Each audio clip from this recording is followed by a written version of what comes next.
began to work on the design of a microchip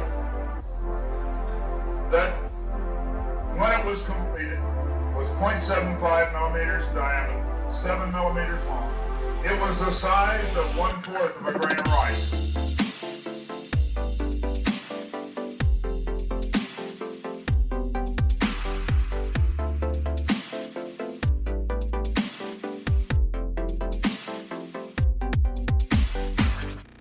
What's up, YouTube world? Welcome back to Be Informed, where we practice fair use, keeping you updated on the latest news, the latest gossip, the latest topics. And this is one video I came across. I found some information that I feel we all would want to know. Mr. Sanders had a testimony that he revealed before he left this world. As I can see doing my research, it seems that he has passed away, so rest in peace. But before doing so, he did have a full testimony, and also he had an interview too. I have another video of that. But he did speak out of this RFID microchip that he was involved in creating, and he pretty much had something to tell us. So without further ado, let's take a look. My responsibility was project leader, or the senior project engineer. We began to work on the design of a microchip that, when it was completed, was 0.75 millimeters in diameter, 7 millimeters long. It was the size of 1/4 of a grain of rice. Again, I want to say that I was not a Christian, and there were no Christians there. They said they wanted this to have a power source and be able to emit a signal. And they told us they wanted us to use lithium as a battery source. Lithium's used in watch batteries, it's used in heart pacemaker batteries, it's used in a lot of places. I designed into this microchip a little charging circuit that would charge that battery. This sounds like a lot of technical things coming together, but if you'll bear with me 1 minute, you'll see what God has laid out about this microchip. When we discovered that we needed to be able to charge that battery, I needed a temperature change, a change in temperature, to cause current to flow through that little charging circuit that would charge the battery. So we began to investigate and find out where in the body does the temperature change the most rapidly. We spent over $1 million in taxpayer money, and when the results came back, there was a lot of information. We divided it up amongst 3 teams and then came back together with that information. It was determined that there were 2 places in the body that were ideal for the microchip. One was just below the hairline on the forehead. Every mother checks their child's temperature right here. So we could have paid the mothers $1 million and saved I never saw a mother check their child's temperature on their ankle. Always right here.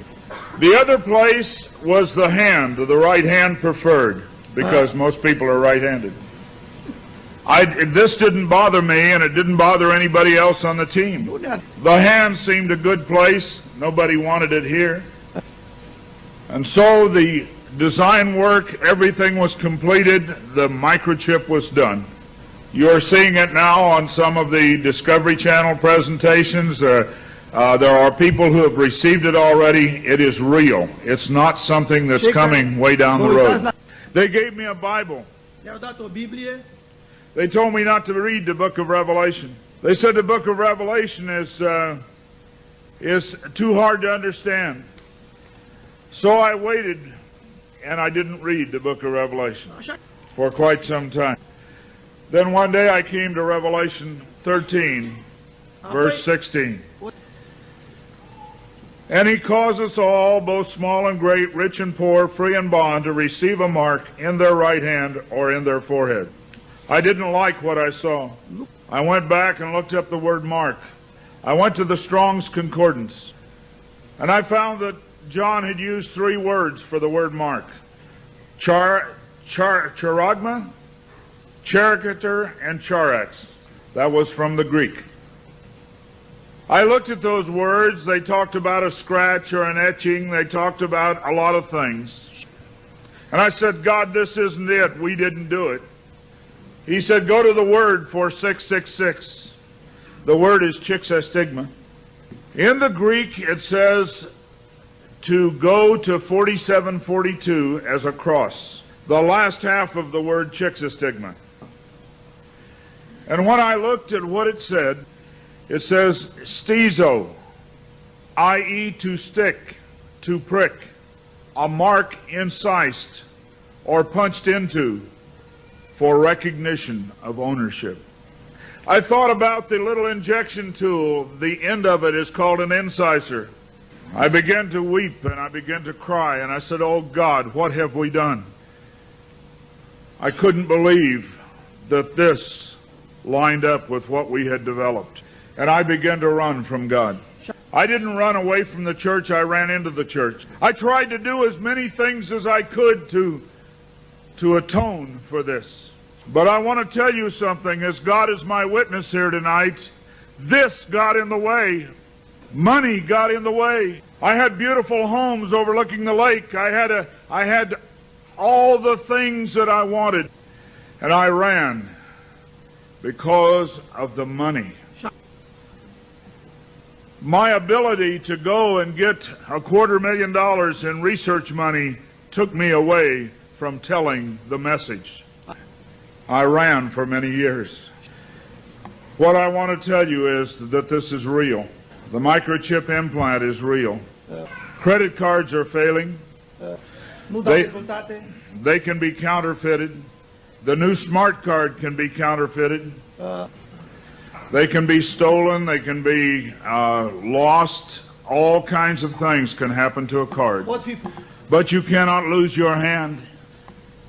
Very quickly they're going to move to this being in the hand. And I tell you, as a Christian, you cannot take this. No matter what anybody says, God's word says you cannot take it. No matter what they try to talk you into, God's word says don't take it. In Revelation 14, verse 9, and the third angel followed them, saying with a loud voice, if any man worship the beast in his image, and receive his mark in his forehead or in his hand, the same shall drink of the wine of the wrath of God, which is poured out without mixture into the cup of his indignation, and he shall be tormented with fire and brimstone in the presence of the holy angels and in the presence of the Lamb. And the smoke of their torment ascendeth up forever and ever, and they have no rest day nor night, who worship the beast in his image, and whosoever receiveth the mark of his name. Here is the patience of the saints. Here are they that keep the commandments of God and the faith of Jesus. It's very simple. God's word says do not take it. Today there have been over 15,000 babies that have been given the positive identification, the microchip. Many companies are using the microchip as identification in their top-level employees. The Immigration Naturalization Service has a better passport, the human hand. So many of these things are all around us. We talk about the signs of the New World Order. God has spelled out in His Word just exactly what's going on today in the New World Order. Satan desires to have a one-world government. From the time he fell, he said, I want a one-world government. He wants to replace God. And so we see a government put together by men, a one-world government. The signs of the times are all around us. Well, there you have it, folks. Below you'll find a couple of links where you can also go and check out more of his video and find out more of what he has to say. But I felt this was important to possibly get out there and give you guys a view, a peek at possibly what he had to say. With that being said, everyone stay woke, stay safe, and be informed.